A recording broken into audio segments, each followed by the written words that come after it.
Welcome to the Federalist Paper 49 class by the Grumpy Old Vet. This is Lesson 18 in this series. This lesson will cover Essay 49 of 85 essays, all written to the people of the state of New York, in counter to the arguments of the anti-Federalists, to convince the people of the 13 states to ratify the Constitution. This essay was written by Hamilton and/or Madison, covering the fifth article and how to amend the Constitution. With that, let's move out. Welcome to the class, Federalist Paper 49, brought to you by the Hillsdale Justice Project at Liberty Hall, narrated by John Rutan. Method of guarding against the encroachments of any one department of government by appealing to the people through a convention. The Federalist number 49, 5 February 1788. Written by Hamilton and/or Madison from the New York Packet. And as all 85 Federalist papers start out, to the people of the state of New York. The author of the Notes on the State of Virginia, quoted in the last paper, has subjoined to that valuable work the draft of a constitution which had been prepared in order to be laid before a convention expected to be called in 1783 by the legislature for the establishment of a constitution for that commonwealth. The plan, like everything from the same pen, marks a turn of thinking original, comprehensive, and accurate, and is the more worthy of attention as it equally displays a fervent attachment to republican government and an enlightened view of the dangerous propensities against which it ought to be guarded. One of the precautions which he proposes, and on which he appears ultimately to rely as a palladium to the weaker departments of power, against the invasions of the stronger, is perhaps altogether his own, and as it immediately relates to the subject of our present enquiry, ought not to be overlooked. The author of the Notes on the State of Virginia, mentioned in the previous paper, included in that work a draft of a constitution that was meant to be presented to a convention expected to be called by the Virginia legislature in 1783. This was part of an effort to establish a new constitution for the state. Like everything else the author wrote, this plan shows original, thorough, and accurate thinking. It's especially worth paying attention to because it not only reflects a strong commitment to republican government, but also offers a clear understanding of the dangers that such a government should protect against. One of the safeguards the author suggests, which seems to be entirely his own idea and directly relevant to our current discussion, is particularly important and should not be overlooked. His proposition is that whenever any two of the three branches of government shall concur in opinion, each by the voices of 2/3 of their whole number, that a convention is necessary for altering the Constitution or correcting breaches of it, a convention shall be called for the purpose. His suggestion is that if 2 out of the 3 branches of government agree, with 2/3 of each branch voting in favor, then a convention should be called to change the Constitution or fix any violations of it, as the people are the only legitimate fountain of power, and it is from them that the constitutional charter under which the several branches of government hold their power is derived. It seems strictly consonant to the republican theory to recur to the same original authority, not only whenever it may be necessary to enlarge, diminish, or new model the powers of government, but also whenever any one of the departments may commit encroachments on the chartered authorities of the others. The several departments being perfectly coordinate by the terms of their common commission, neither of them, it is evident, can pretend to an exclusive or superior right of settling the boundaries between their respective powers. And how are the encroachments of the stronger to be prevented, or the wrongs of the weaker to be redressed, without an appeal to the people themselves, who, as the grantors of the commission, can alone declare its true meaning and enforce its observance? Since the people are the only legitimate source of power, and the government's authority comes from them through the Constitution, it makes sense in a republican system to turn to the people whenever it is necessary to change or reorganize the powers of government. This is also true when one branch of government oversteps its boundaries and infringes on the powers of another. Since all branches are equal under the Constitution, none of them have the exclusive right to decide how to interpret or adjust the limits of their powers.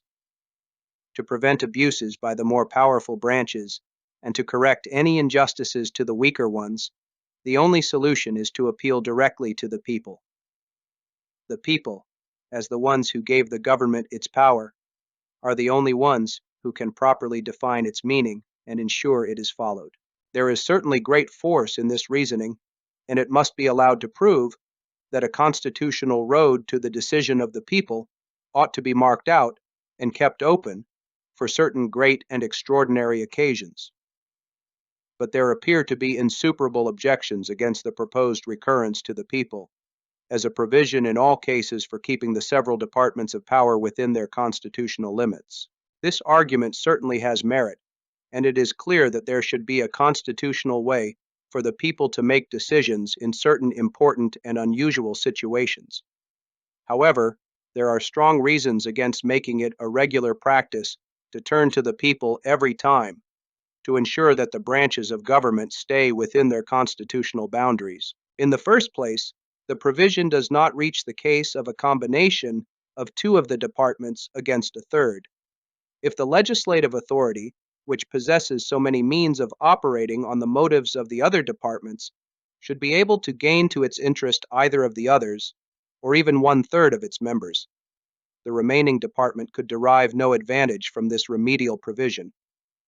I do not dwell, however, on this objection, because it may be thought to lie rather against the modification of the principle than against the principle itself. First, this provision doesn't address the situation where two branches of government team up against a third. If the legislative branch, which has many ways to influence the other branches, manages to get the support of one of them, or even just a third of its members, the third branch would have no way to use this solution to fix the issue. However, I won't focus too much on this concern, because it may seem more like an issue with how the principle is applied, rather than the principle itself. In the next place, it may be considered as an objection inherent in the principle, that as every appeal to the people would carry an implication of some defect in the government, frequent appeals would in great measure deprive the government of that veneration which time bestows on everything, and without which perhaps the wisest and freest governments would not possess the requisite stability. If it be true that all governments rest on opinion, it is no less true that the strength of opinion in each individual and its practical influence on his conduct depend much on the number which he supposes to have entertained the same opinion. The reason of man, like man himself, is timid and cautious when left alone, and acquires firmness and confidence in proportion to the number with which it is associated. When the examples which fortify opinion are antient as well as numerous, they are known to have a double effect. In a nation of philosophers, this consideration ought to be disregarded. A reverence for the laws would be sufficiently inculcated by the voice of an enlightened reason. But a nation of philosophers is as little to be expected as the philosophical race of kings wished for by Plato. And in every other nation, the most rational government will not find it a superfluous advantage to have the prejudices of the community on its side.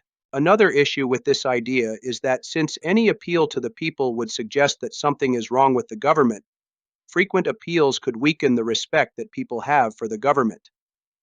Over time, this respect builds up and helps ensure the stability of even the best governments.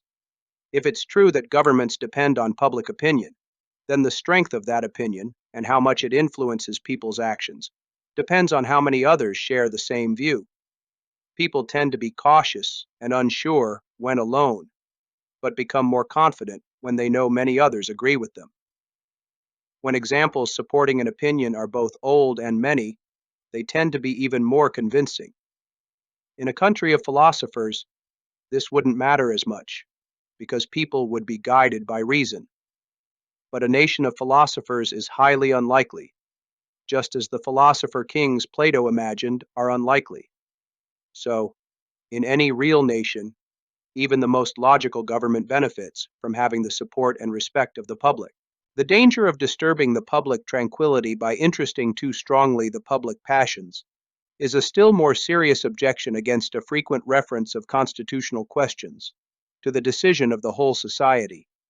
Notwithstanding the success which has attended the revisions of our established forms of government, and which does so much honor to the virtue and intelligence of the people of America, it must be confessed that the experiments are of too ticklish a nature to be unnecessarily multiplied.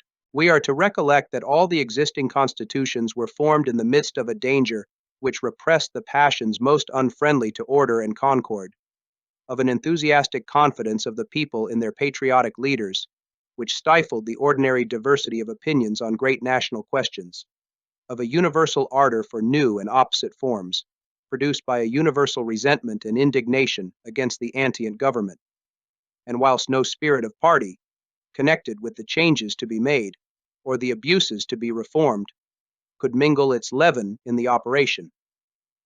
The future situations in which we must expect to be usually placed do not present any equivalent security against the danger which is apprehended. A bigger concern with frequently referring constitutional questions to the entire public is the risk of stirring up strong emotions that could disturb the peace. Even though our past revisions of government have been successful and show the wisdom and virtue of the American people, it must be acknowledged that these changes were delicate and should not be made too often. We should remember that the current constitutions were created during a time of danger that kept passions that could disrupt order and unity in check. People were enthusiastically confident in their leaders, which helped prevent division over major national issues. There was also widespread anger toward the old government, which fueled a desire for change. In that environment, there was no party spirit or personal agendas involved in the reforms. The situations we will face in the future are unlikely to offer the same level of unity or control, and so the risks of stirring up public passion are greater. But the greatest objection of all is that the decisions which would probably result from such appeals would not answer the purpose of maintaining the constitutional equilibrium of the government. We have seen that the tendency of Republican governments is to an aggrandizement of the legislative at the expense of the other departments. The appeals to the people, therefore, would usually be made by the executive and judiciary departments. But whether made by one side or the other, would each side enjoy equal advantages on the trial? Let us view their different situations. The members of the executive and judiciary departments are few in number and can be personally known to a small part only of the people. The latter, by the mode of their appointment, as well as by the nature and permanency of it, are too far removed from the people to share much in their prepossessions. The former are generally the objects of jealousy, and their administration is always liable to be discolored and rendered unpopular. The members of the legislative department, on the other hand, are numerous. They are distributed and dwell among the people at large. Their connections of blood, of friendship, and of acquaintance embrace a great proportion of the most influential part of the society. The nature of their public trust implies a personal influence among the people, and that they are more immediately the confidential guardians of the rights and liberties of the people. With these advantages, it can hardly be supposed that the adverse party would have an equal chance for a favorable issue. The biggest problem with turning to the public for decisions on constitutional issues is that the outcome probably wouldn't help maintain the balance of power in the government. We've seen that in republics, there's a tendency for the legislative branch to gain more power at the expense of the other branches. So, appeals to the people would likely come from the executive or judicial branches. But would both sides have an equal chance in such appeals? Let's consider their positions. The members of the executive and judicial branches are few in number and are known to only a small portion of the population. Because of how they are appointed and their long-term roles, they're more distant from the people and less likely to have their opinions shaped by public sentiment. On the other hand, the legislative branch has many members who live among the people, have connections with influential figures, and are seen as more directly accountable to the public. They also have a personal influence over the people because of their roles. Given these advantages, it's hard to believe that the executive or judicial branch would have an equal chance of winning such a public appeal. But the legislative party would not only be able to plead their cause most successfully with the people, they would probably be constituted themselves the judges. The same influence which had gained them an election into the legislature would gain them a seat in the convention. If this should not be the case with all, it would probably be the case with many, and pretty certainly with those leading characters, on whom everything depends in such bodies. The convention, in short, would be composed chiefly of men who had been, who actually were, or who expected to be, members of the department whose conduct was arraigned. They would consequently be parties to the very question to be decided by them. The legislative party wouldn't just be good at convincing the people, they would likely end up being the ones to decide the outcome. The same influence that helped them get elected to the legislature would likely help them get a seat in the convention. While not every member might be in this position, many of them, especially the key figures who hold the most power, would almost certainly be. In the end, the convention would mostly consist of people who had been, were, or hoped to be members of the legislative branch whose actions were being questioned. So, they would essentially be part of the very issue they were supposed to decide. It might, however, sometimes happen that appeals would be made under circumstances less adverse to the executive and judiciary departments. The usurpations of the legislature might be so flagrant and so sudden as to admit of no specious coloring. A strong party among themselves might take side with the other branches. The executive power might be in the hands of a peculiar favorite of the people. In such a posture of things, the public decision might be less swayed by prepossessions in favor of the legislative party. But still, it could never be expected to turn on the true merits of the question.